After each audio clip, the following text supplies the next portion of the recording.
आप सुन रहे हैं सिंगर नवीन दीवाना को।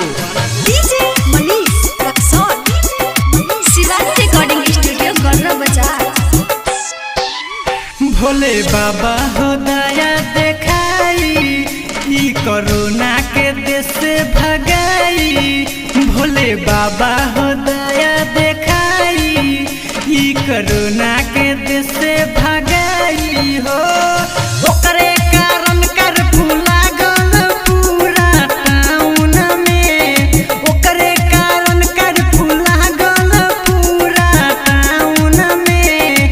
कैसे के जल ढार आई बाबा हो लॉकडाउन में, कैसे के जल ढार आई बाबा हो लॉकडाउन में, कैसे के जल ढार आई बाबा हो लॉकडाउन में,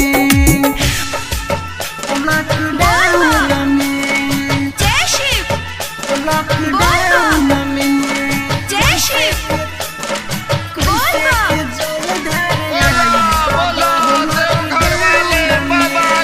डीजे मनीष रक्सौल।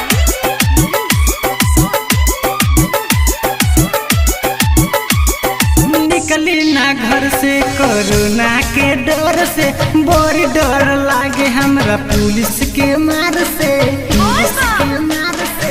ए बाबा निकली ना घर से कोरोना के डर से, बड़ी डर लागे हमरा पुलिस के मार से।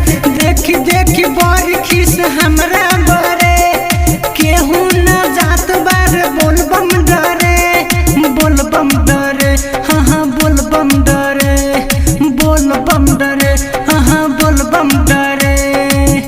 ओकर कारण कर्फ्यू लागल पूरा टाउन में, ओकर कारण कर्फ्यू लागल पूरा टाउन में। कैसे के जल ढार आई बाबा हो लॉकडाउन में, कैसे के जल ढार आई बाबा हो लॉकडाउन में, कैसे के जल ढार आई बाबा हो लॉकडाउन में, बोल बम, जय शिव, लॉकडाउन में, बोल बम, लॉकडाउन में।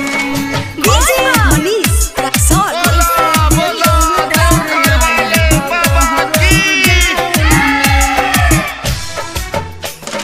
बोल बम, जय शिव, बोल बम, जय शिव, बोल बम।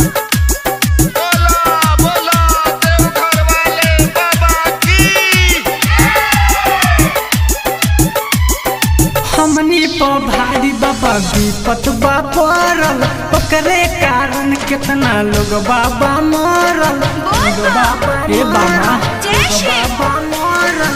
हमनी पर भारी बाबा विपत बा पड़ल, ओकरे कारण कितना लोग बाबा मरल।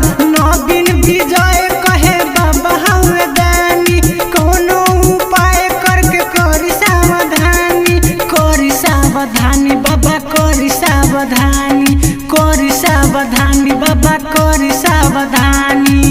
श्रद्धा लागल बाबा इतिहास हम साउन में, श्रद्धा लागल बाबा इतिहास हम साउन में।